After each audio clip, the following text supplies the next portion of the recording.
Happy independence day to Balochistan. Pakistan के province Balochistan ने एक बार फिर इंडिपेंडेंस घोषित की है। एक बार फिर इसलिए क्योंकि एक साल पहले भी इसी तरह से सेम सोशल मीडिया हैंडल ने ऐसा ही इंडिपेंडेंस डिक्लेयर की थी, न्यूज बनी थी, पर जियोपॉलिटिकल लैंडस्केप पर कोई माइलेज नहीं मिला था। नमस्कार, मैं हूं दीपक मुनि और आप है मेरे साथ दे टीवी पर। तो बलूचिस्तान एक बार फिर से इंडिपेंडेंट हो गया है। पिछली बार की तरह इस बार भी सेम फैशन में ये पोस्ट आई है मीर यार बलूच नाम के सोशल मीडिया हैंडल से। ये मीडिया हैंडल क्लेम करता है कि ये बलूचिस्तान का रिप्रेजेंटेटिव है। खैर, तो ये लिखते हैं रिपब्लिक ऑफ बलूचिस्तान। 13 जुलाई 2026 का ये लेटर हेड है। कह रहे हैं कि रिपब्लिक ऑफ बलूचिस्तान की डिफेंस और सिक्योरिटी ने 85% बलूचिस्तान की टेरिटरी को अपने कंट्रोल में ले लिया है। बलूचिस्तान डिक्लेयर कर रहा है अपनी इंडिपेंडेंस, अडॉप्ट कर रहा है अपना नेशनल एंथम। आगे कहते हैं कि इन्होंने नेशनल फ्लैग इंट्रोड्यूस किया है, एस्टैब्लिश इट्स ओन करेंसी, खुद की करेंसी बनाई है और 85% टेरिटरी पर अपना कंट्रोल करते हैं।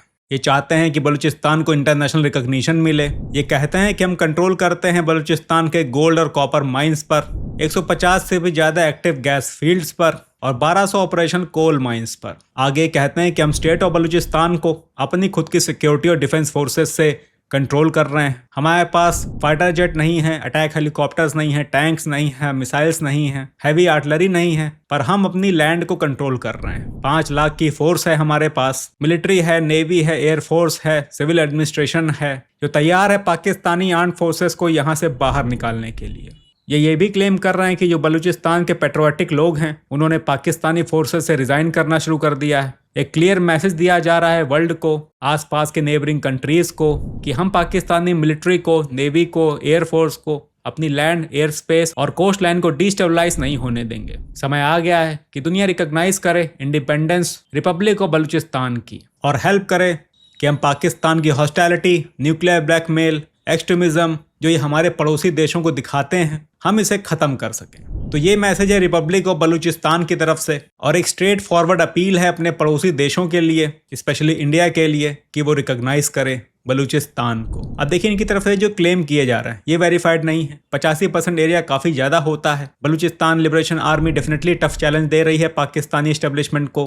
पिछले कुछ सालों में BLA ने पाकिस्तानी आर्मी की कई बार पैंड परेड कराई है। आपको जाफर एक्सप्रेस का हाईजैक याद होगा, BLA का ऑपरेशन हेरॉफ याद होगा, जब इन लोगों ने एक साथ 14-15 सिटीज पर धावा बोला था और मेजर गवर्नमेंट बिल्डिंग्स को अपने कंट्रोल में ले लिया था। तो चैलेंज देते हैं, पर जैसा कि क्लेम है कि 85% इनके पास है, तो ऐसा नहीं। बलूचिस्तान की मेजर सिटीज क्वेटा, ग्वादा, तुर्बस, सीबी ये अभी भी पाकिस्तान के कंट्रोल में और गवर्नमेंट मशीनरी वहाँ नॉर्मल फंक्शन कर रही है। अब देखिए, रियलिटी चेक अगर मैं आपको बताऊं तो BLA अकेले दम पर कोई भी इंडिपेंडेंस हासिल नहीं कर सकता। ये चाहते हैं कि इंडिया हेल्प करे, बलूचिस्तान को रिकॉग्नाइज करे। तो फ्रेंकली स्पीकिंग, हम चाहते तो हैं कि बलूचिस्तान लिबरेट हो। इनफैक्ट काफी समय पहले मुझे एक बार बलूचिस्तान को मैप में दिखाना था, तब मैंने ये येलो कलर का बलूचिस्तान ड्रॉ किया था। ये येलो कलर मुझे इतना अच्छा लग गया कि तब से मैंने उस मैप को डिफॉल्ट में यूज करना शुरू कर दिया। तो ये तो चलिए ठीक है, पर्सनल ओपिनियन है, एक विजन है, एक दिली ख्वाहिश है, पर सच्चाई ये नहीं। सच्चाई ये है कि इंडिया के स्ट्रेटेजिक इंटरेस्ट बलूचिस्तान को डायरेक्टली सपोर्ट करने के फेवर में नहीं है।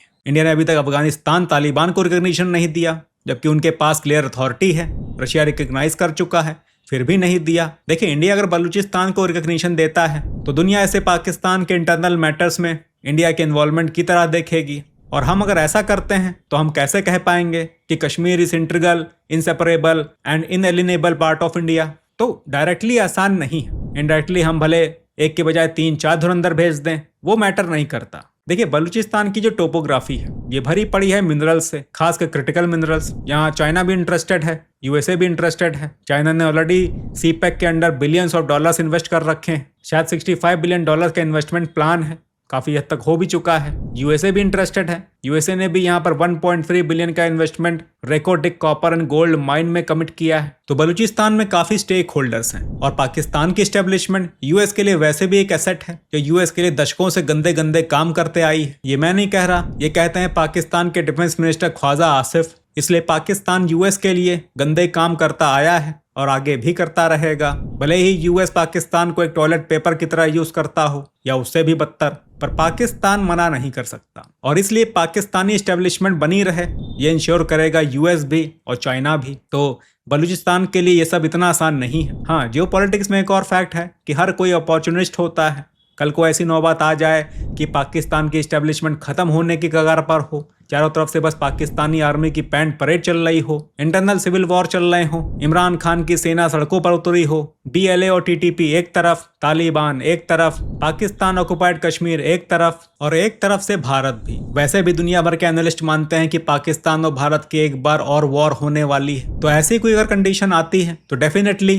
दुनिया भर के देश न्यू और इमर्जिंग पावर के साथ रिश्ते बनाने में लग जाएंगे। आपने अफगानिस्तान में ऐसा होते हुए देखा जब तालिबान ने टेक ओवर किया, आपने सीरिया में ऐसा होते हुए देखा जब अहमद अल शारा ने टेक ओवर किया। तो वहां पर मैटर नहीं करता कि सामने वाली पार्टी जो अब इमर्जिंग पावर बन के उभर रही है वो कौन है। अफगानिस्तान में तालिबान है, फिर भी लोग रिश्ते बना रहे हैं। सीरिया में अलकायदा का पुराना चावल है, फिर भी लोग रिश्ते बना रहे हैं। तो यहाँ पर नेशनल इंटरेस्ट मायने रखते हैं। ऐसी कोई कंडीशन पाकिस्तान में भी अगर आती है तो डेफिनेटली बलूचिस्तान के साथ सभी कंट्री रिश्ते बनाने के लिए आगे आएंगी। और जब तक ऐसा नहीं होता है तब तक बलूचिस्तान का स्ट्रगल चलता रहेगा। उम्मीद है वो दिन जल्दी आए जब बलूचिस्तान वाकई में इंडिपेंडेंट हो, पर फिलहाल ऐसा कुछ नहीं हो रहा। पर हाँ, आसार जरूर बन रहे हैं, क्योंकि जिस तरह से पाकिस्तान घिर रहा है, पाकिस्तान ऑक्युपाइड कश्मीर उबल रहा है, तालिबान से कन्फ्लिक्ट अपने पीक पर है, बलूचिस्तान से ऑलरेडी कन्फ्लिक्ट चल रही है, इमरान खान काफी लंबे समय से जेल में है, उनके सपोर्टर्स उनको किसी भी कीमत पर छुड़वाना चाहते हैं। तो सिचुएशन ग्रेजुअली इवॉल्व जरूर हो रही है, जो आने वाले वक्त में शायद बलूचिस्तान को ऐसा दिन दिखा दें